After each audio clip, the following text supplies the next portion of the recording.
Hulagu بڑا ظالم آدمی تھا.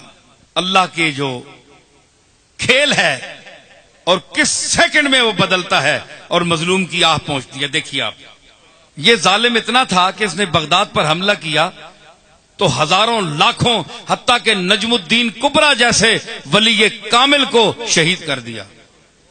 اور ان کی وفادار دیکھیے کہ اس کو پتا تھا اللہ کا مقبول ہے, تو اللہ کی بارگاہ میں اس نے اگر بددعا دی تو مجھے شاید مار ہی نہ دے اللہ.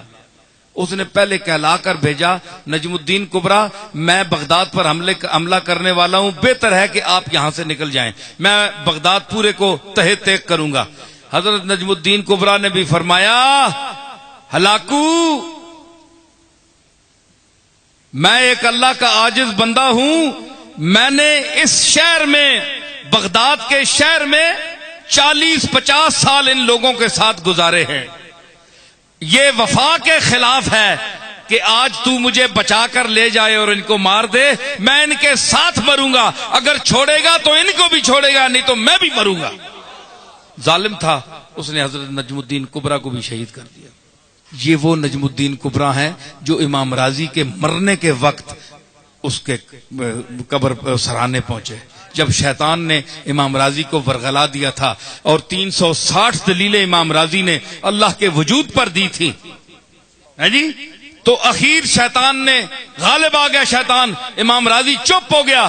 تو ان دنوں امام راضی جو ہے کتابوں کو چھوڑ کر دنیا معرفت میں اور اللہ کے مقبولوں کے ساتھ ان کا رابطہ ہو گیا تھا, اور ملاقات ہوئی تھی تو یوں خیال کیا کہ نجم الدین کبریٰ آج تو کہاں ہے. شیخ حاضر ہو گئے سرانے پر, غزالی راضی زمان کا آخری ٹائم, شیطان غالب ہو رہا ہے, راضی کی 300-350 دلیلیں رد کر چکا ہے. تو آئے تو نجم الدین کبریٰ نے دیکھا جب راضی کی سانس نکلنے والی ہے, شیطان کا غلبہ ہے, وہ غالب آ چکا ہے, تو حضرت نجم الدین کبریٰ نے فرمایا کہ راضی 350 دلیلیں تیری رد ہو گئی ہیں, او چلے انو آنکھ کہ میں اللہ نو بلا دلیل مننا. جب ابلیس نے ان کی بات سنی تو بھاگ گیا, اب اس کا تو کوئی جواب ہی نہیں تھا. یہ وہ نجم الدین کبریٰ ہے. ہلاکو نے, اس کی عادت تھی کہ جاتے جاتے آدمی کو پکڑ لیتا تھا اور اس کو مار دیتا تھا, اس کے تڑپنے کا مزہ لیتا تھا. اتنا ظالم تھا, شقی القلب تھا. کوئی سودا سلف لینے جا رہا ہے بازار میں, نہ کوئی اس نے کام کیا, نہ کوئی گناہ کیا, نہ کوئی جرم کیا, بس پکڑ کے 50-60 آدمی کو گھوڑے پہ بیٹھ جاتا تھا اور یہ تماشا لگاتا تھا. یہ مرتا کس طرح ہے, جان کس طرح نکلتی ہے, وہ کھیلتا تھا اور مسکراتا تھا. یہاں حافظ جلیل حسن مانک پوری کا ایک شعر یاد آیا, میں واقعہ آگے بیان کروں گا, لیکن اب مجھے شعر کہتا ہے کہ مجھے پڑھ کے ہی چھوڑ. تیغ رکھ رکھ کے گلے پر وہ ہٹا لیتے ہیں, تیغ رکھ رکھ کے گلے پر وہ ہٹا وہ ہٹا لیتے ہیں. طائرے جاں کے پھڑکنے کا مزہ لیتے ہیں, طائرے جاں کے پھڑکنے کا مزہ لے. تیغ رکھ رکھ کے گلے پر وہ ہٹا لیتے ہیں, طائرے جاں کے پھڑکنے کا مزہ لیتا تھا ہلاکو. ایک دن انہوں نے, اس نے ایسا کیا کہ 2-3 قطاریں آدمیوں کی کھڑی کر دی اور جلاد سے کہا ان کے سر قلم کرو.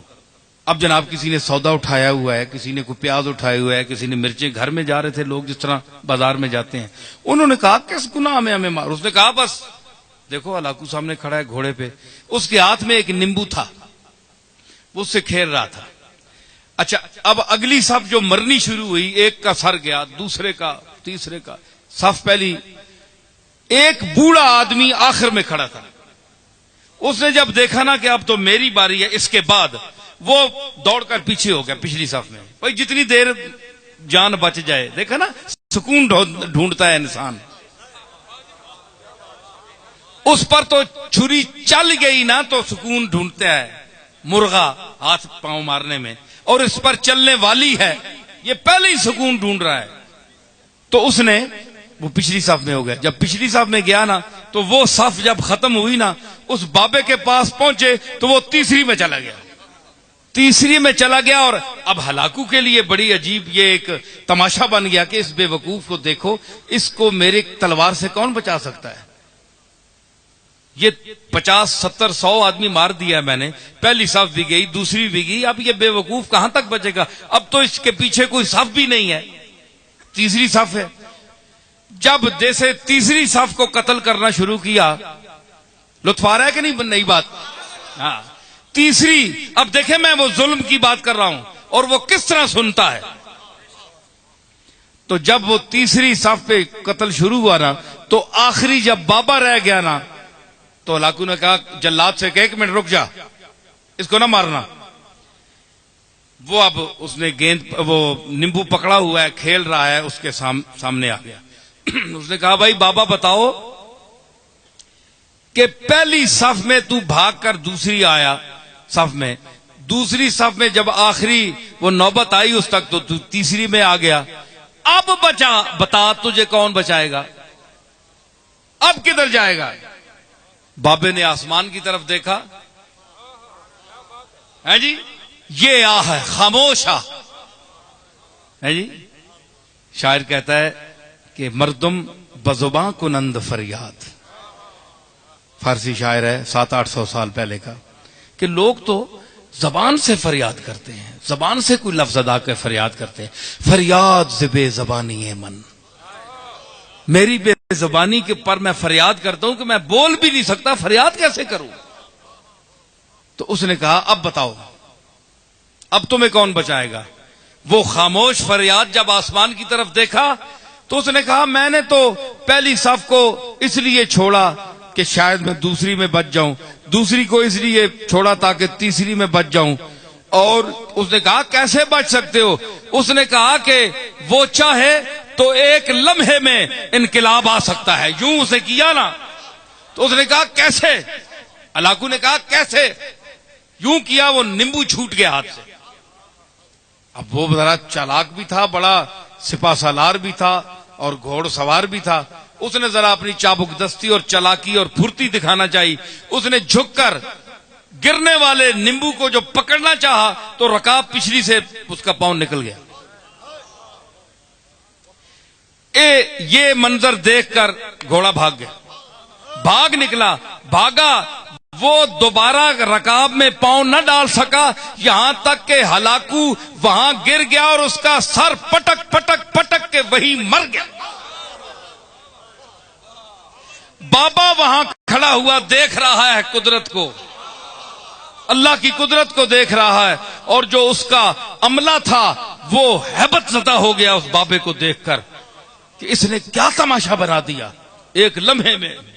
تو اس نے کہا کہ اجابت از در حق بہر استقبال می آید, مظلوم کی آہ سے ڈر, کیونکہ جب وہ آہ کرتا ہے تو اجابت قبولیت دور سے اس کا استقبال کرنے آتی ہے.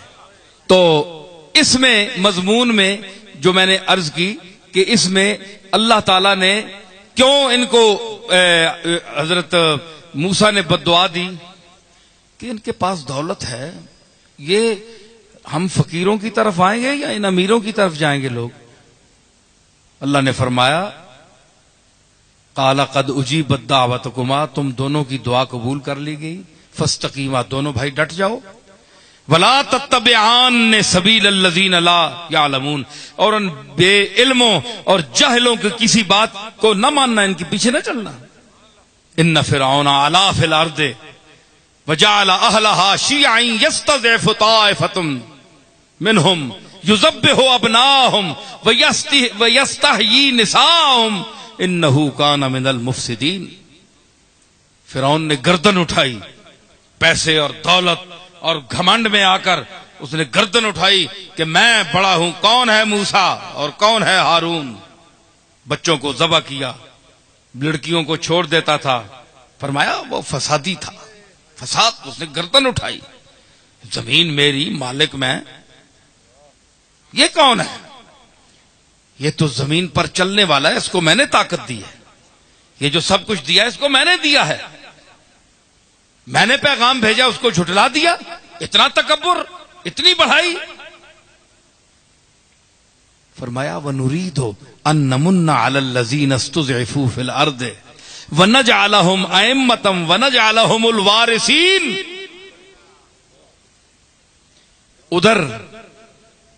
ادھر فرعون کو اپنے گھمنڈ، مال کا، دولت کا، پیسے کا، کوٹھیوں کا، محلوں کا،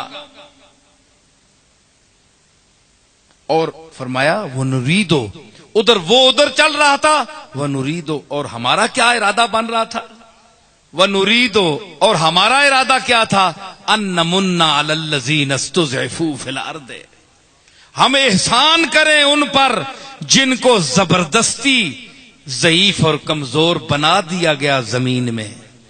موسیٰ کو، ان کی قوم کو زبردستی معاشی تنگی دے کر، تمام وسائل چھین کر ان کو محتاج بنا دیا، ان کے پاس کوئی پیسہ نہیں ہے، کچھ بھی نہیں ہے، سب کچھ فرعون لے گیا، اپنے رشتہ داروں کو سردار بنا دیا جو ان کو ماننے والے تھے، جو اس کو خدا مانتے تھے، اور ان کو ضعیف کر دیا، کمزور کر دیا۔